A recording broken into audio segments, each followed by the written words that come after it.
Ok. Donc, il y avait encore une autre personne qui était inscrite, mais on va commencer. Bon, désolé par avance pour les bruits que vous pourrez entendre. J'ai mes deux petits garçons qui sont en train de dîner et qui devraient aller se coucher. Parfois, il y a quelques petits cris. Donc là, c'est une conf donc, d'hépatogastro. Donc, normalement, vous avez déjà accès à la conf qui est en ligne. L'idée, c'est de la reprendre ensemble, que vous posiez les questions qui vous sont venues quand vous avez regardé, ou si vous n'avez pas eu le temps, que vous posiez toutes les questions qui vous viennent, surtout que là, vous êtes deux pour l'instant, donc n'hésitez pas. Vous pouvez prendre le micro, sinon vous pouvez écrire les questions. Donc, c'est parti. Donc, l'hépatogastro-entérologie, donc déjà, première chose, c'est que c'est extrêmement large. L'hépatogastro, c'est l'hépato, la gastro, l'entéro, mais également la pancréato, l'oncologie digestive, la proctologie, l'endoscopie, avec ce qui est la tendance partout en médecine, une tendance à la surspécialisation avec des gens du coup qui vont être uniquement endoscopistes, uniquement proctologues, uniquement oncologues digestifs. Et donc vous allez avoir de plus en plus de surspécialisation dans la spécialité qui englobe une spécialité donc extrêmement large. Donc j'écrirai n'est pas impossible que la connexion s'estompe à un moment. Ok, pas de souci Thibaut.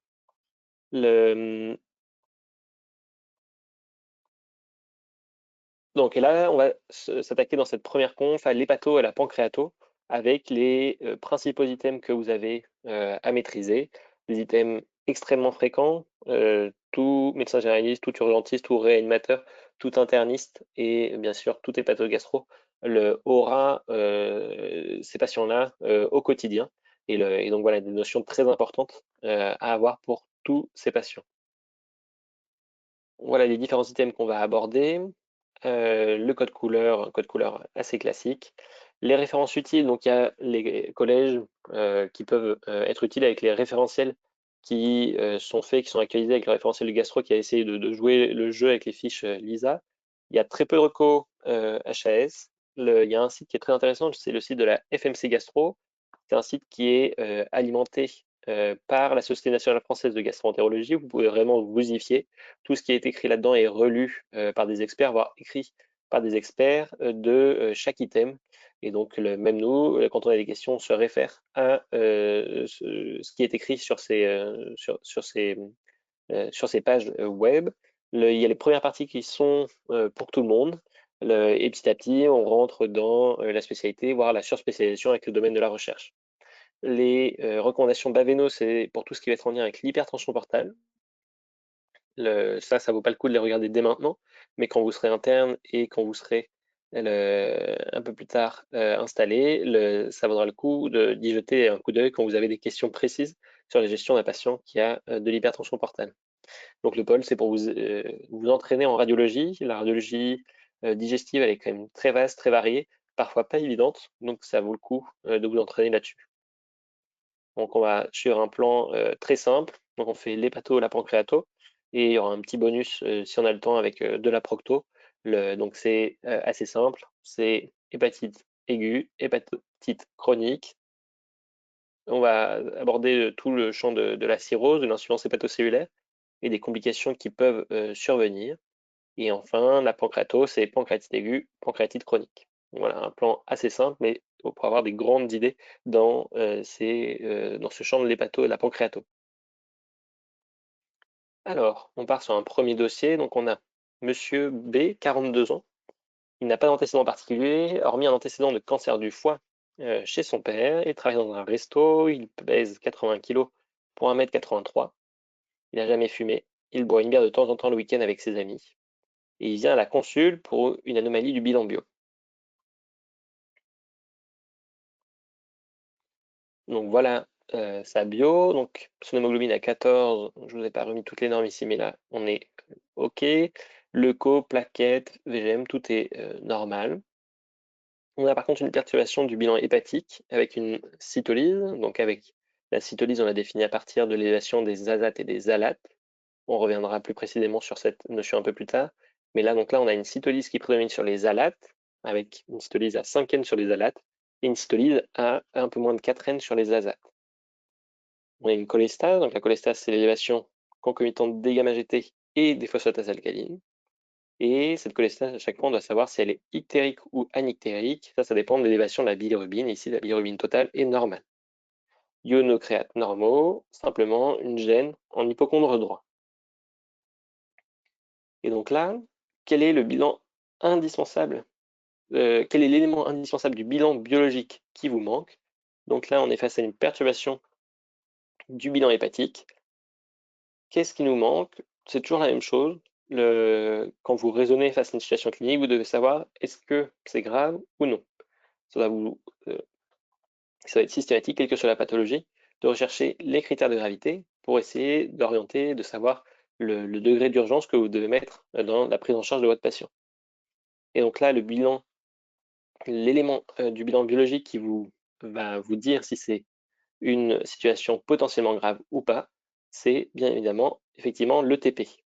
Le TP, donc le seuil qui va définir le champ de la sévérité, ça va être le seuil à 50%. Et donc là, le TP et l'autre élément, c'est le facteur 5, parce qu'on peut avoir des dissociations, le TP facteur 5 et la dissociation TP facteur 5. Vous savez, c'est essentiellement des cas de carence en vitamine K ou alors des patients sous anti-vitamine K. Donc là, ça nous permet d'évaluer la sévérité, que ce soit une maladie chronique ou une maladie aiguë du foie. Donc là, on vous dit TP à 90%. Donc pour l'instant, on ne vous oriente pas vers le champ de la maladie sévère du foie. Donc concernant les anomalies des tests hépatiques, c'est des questions vraiment de base qu'on vous pose aux EDN et qu'on posait déjà aux ECN, et il ne faut pas se laisser désarçonner par ça. L'objectif, c'est vraiment de vérifier que vous ayez les bases et que vous maîtrisiez les items fréquents, les pathologies fréquentes et les pathologies potentiellement graves. Et donc en hépatogastro, on a beaucoup de pathologies fréquentes et beaucoup de pathologies potentiellement très graves. Donc c'est une spécialité qui tombe assez souvent, même systématiquement, aux EDN. Donc une cholestase biologique se définit par l'augmentation des pales et des gamma-GT. Donc l'augmentation systématique des pales et des gamma-GT, c'est déjà ce dont on a parlé, donc ça définit bien la cholestase. Les transaminases les plus spécifiques du foie, vous savez bien que ce ne sont pas les azates, mais bien les alates. On peut retenir avec le moyen mémotechnique ALAT pour liver, L pour liver. Une augmentation des transaminases est le reflet systématique d'une cytolyse. Donc c'est une petite subtilité à bien avoir en tête. Les transaminases, elles peuvent s'élever aussi dans d'autres situations pathologiques. Et donc, il faut toujours se demander est-ce que je vois cette augmentation des transaminases m'oriente vers une atteinte hépatique ou est-ce que ce serait peut-être autre chose? On va revoir. Les phosphatases alcalines, elles ont aussi d'autres situations, elles sont élevées, notamment au troisième trimestre de la grossesse. La cytolyse hépatique qui prédomine en azate, c'est l'un des arguments qui va nous orienter vers autre chose qu'une atteinte hépatique, c'est quand la cytolyse prédomine sur les azates, c'est est-ce qu'il n'y a pas une atteinte musculaire, une atteinte cardiaque ou une hémolyse qui peut faire monter les azates et qui peut faire monter aussi les alates si cette atteinte musculaire cardiaque ou l'hémolyse est importante. Donc, les gamma-GT, c'est dans les hépatocytes, les cholangiocytes, les pales, c'est dans le foie, mais aussi dans les os. Et donc, c'est pour ça qu'on va avoir de multiples situations où les pales sont augmentées. Ça va être, bien évidemment, pour ce qui nous concerne, la cholestase, mais toutes les situations où les pales vont être augmentées, où il n'y a pas d'atteinte hépatobiliaire, c'est le troisième trimestre de la grossesse, c'est lors de la croissance, ce sont les maladies osseuses. Et pourquoi le troisième trimestre de la grossesse? C'est que les pales sont présentes dans les os, et au troisième trimestre de la grossesse, les os du fœtus se forment, et donc il y a une augmentation par l'activité du tissu osseux chez le fœtus, une augmentation des pales dans le sang maternel. Les alates sont plus spécifiques de l'atteinte hépatique, et les azalates, elles sont moins spécifiques, moins sensibles, elles peuvent augmenter en cas de rhabdomyolyse, de myopathie ou d'atteinte cardiaque ou d'hémolyse. Les étiologies de la cytolyse hépatique, on en revient dessus plus tard.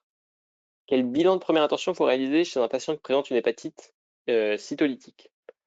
Donc ça, c'est le bilan que vous prescrirez à tous vos patients qui ont une anomalie du bilan hépatique. Donc il y a une partie, c'est une partie du bilan biologique et une partie, un examen d'imagerie. Qu'est-ce que vous faites comme examen d'imagerie?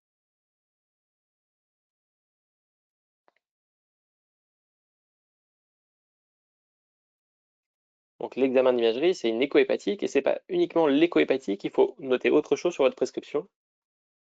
Il manque un terme. Alors, écho-hépatique et biliaire, oui, mais vous ne mettez pas juste échographie hépatique. Si vous faites juste l'échographie hépatique, il va vous manquer une partie, il va vous manquer, pardon, une partie de l'examen. On va chercher à regarder les vaisseaux. Qu'est-ce qu'il faut pour regarder les vaisseaux?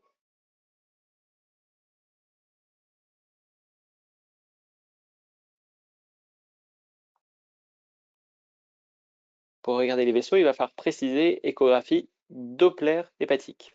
Donc c'est indispensable d'avoir le Doppler. Le Doppler, donc, il vous permet de voir les vaisseaux, il vous permet de voir la vascularisation. Qu'est-ce que vous allez regarder comme vaisseau? Vous allez regarder le trompe-porte, vous allez regarder les branches du trompe-porte, vous allez regarder les veines sud-hépatiques, vous allez regarder l'artère hépatique également, et vous allez regarder, si vous voyez une lésion, est-ce qu'elle est vascularisée ou non.